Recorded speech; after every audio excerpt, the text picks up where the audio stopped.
There will be a few spoilers. You really can't discuss something like Lolita without spoiling a few aspects, but this will be mainly non-spoiler for those few people who have not seen this adaptation. I realize the fandom is a little bit all over the place. Some people look at his later works and only his later works, and they kind of ignore the early works. I understand that, but I do think Lolita is a very strong film.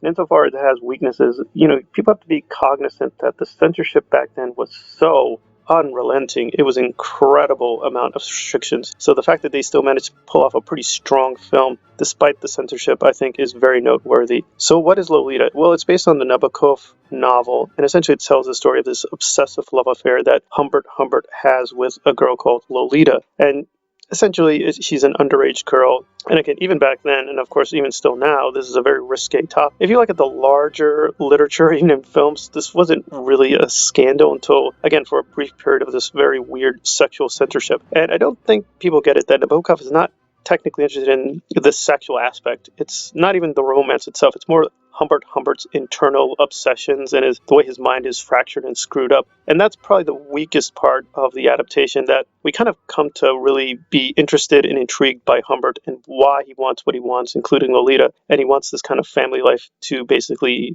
get into the household in order to have this love affair. And I think Kubrick plays it a little too safe, because in the book, he's basically a monster, whereas here, he's very likable, and we kind of feel sympathy for him. But really, we shouldn't, because he is kind of screwed up. So I am divided in terms of like the adaptation and the translation. It's still a strong adaptation, but I do think they played it a little too nice with Humbert.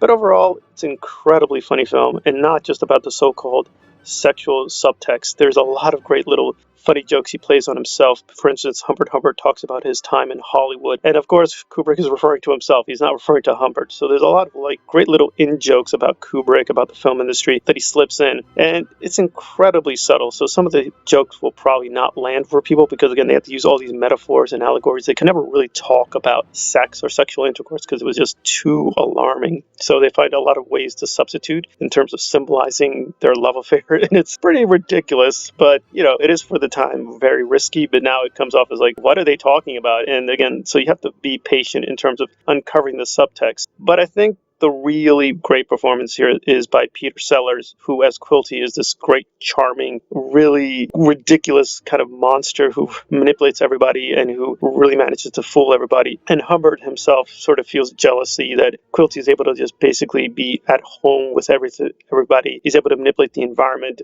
with a lot of ease. He's sort of like the incarnation of the artist with a capital A, because he's so phony, right? He performs all the time. We never really see who he really is. We never see underneath the mask, but Humbert is sort of jealous he's able to do that and basically be his romantic rival. Now, the only part really that I found really lacking was the ending, and I understand it had to be there because of this moralistic atmosphere of the 1950s and 60s. They had to sort of provide a cautionary tale to sort of end the whole episodes that they go through. It just comes off a little bit too silly how we see the, quote, real Lolita, that when she's not under this kind of romantic gaze of Humbert, we see her as a very ordinary kind of vulgar girl and all that kind of stuff. I just think it went a little bit too overboard to sort of show that, yeah, Humbert was sort of locked into this image and his illusion in his head. So when we get that final sobering moment at the conclusion, it's kind of like, okay, I get it. I just think it was like, Still, overall, very clever film, very funny film, especially the way that Kubrick plays with the episodes in the book, where we basically get the ending at the beginning, and he makes fun of himself in Spartacus, and it's just a lot of neat little tricks he pulls off. This is also noteworthy as a film unto itself, because this is the only time he has a cameo.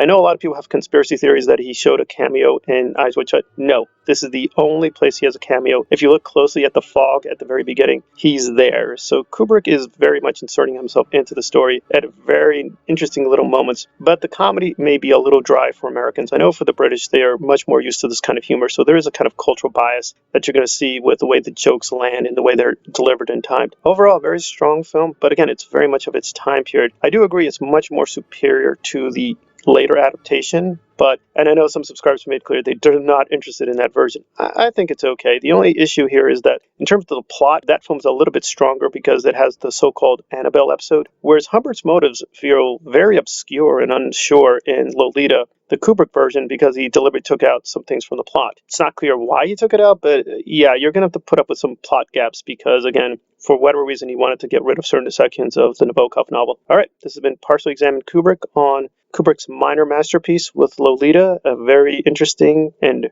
very powerful black comedy. If you like the content, please hit the like button and or subscribe. Please comment below if you can. It helps the channel. Thank you for listening.